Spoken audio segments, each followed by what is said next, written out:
Under the orange glow of the evening sun, the roadside in Port Harcourt never truly slept.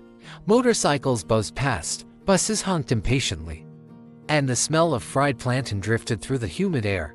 A small wooden stall stood beside the road, patched together with zinc sheets and painted with fading blue letters, Mama Said's Kitchen. But everyone knew the woman behind the pots was not Mama Said. Her name was Amina. Amina had come to the city years earlier from a small riverside village after her mother died. With the little money she saved from washing clothes and selling vegetables, she built her stall. Every evening she fried plantain, roasted fish, and served spicy beans to drivers, traders, and laborers passing through. Across the dusty road stood a noisy mechanic yard. Bent cars rested like tired animals while men argued over engines. Among them worked Chaik. Chaik was not the loudest mechanic in the yard, but he was the most patient. He spoke gently to customers and even more gently to stubborn engines. People said if Chaik could not fix your car, then nobody could. Every evening, when the yard closed, Chaik crossed the road to Amina's stall. Beans and plantain, he would say. Again, Amina teased, "One day you'll turn into a bean."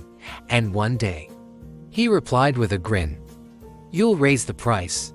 Their conversations were small at first about the weather, customers, the chaos of the road. But days turned into weeks, and weeks into months. Slowly their words grew deeper. One rainy evening when the road was nearly empty, Chaik stayed longer than usual. "You work too hard," he said. Watching her scrub the cooking pot, Amina shrugged. "Food doesn't cook itself." "Still," he said quietly, "you shouldn't carry everything alone." Amina looked at him carefully. She had carried everything alone for years. Trust did not come easily. But something about Chaik felt steady, like the old mango tree in her village that never moved even during storms. So she said nothing, but the next evening she kept a small bowl of stew aside before he arrived. Months passed. When Amina's cooking stove broke, Chaik fixed it.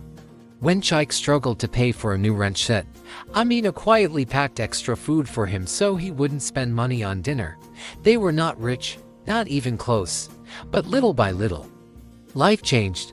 Chaik built a stronger wooden counter for the stove. Then he painted it bright yellow so travelers could see it from far away. Soon more customers came. Truck drivers stopped regularly. Taxi drivers recommended the food. One day, Amina counted the money after closing and laughed in disbelief. "I made twice the usual today." Chaik wiped grease from his hands and smiled. Good food deserves good business. Ears moved like the slow current of a river. The mechanic yard grew louder as Chaik gained a reputation for fixing difficult engines. Amina's stall grew bigger too. The small shack became a proper roadside restaurant with benches under a metal roof. People began calling her Mama Amina. And sometimes, when the evening breeze carried the smell of fried plantain through the road, you could see them sitting side by side after closing, not saying much, just watching the traffic lights blink in the distance. They had never chased riches, but they had built something stronger, a life made from patience, small kindnesses, and the quiet promise that neither of them had to stand alone anymore. And along that busy African roadside, where people came and went every day, their little place remained, warm, steady, home.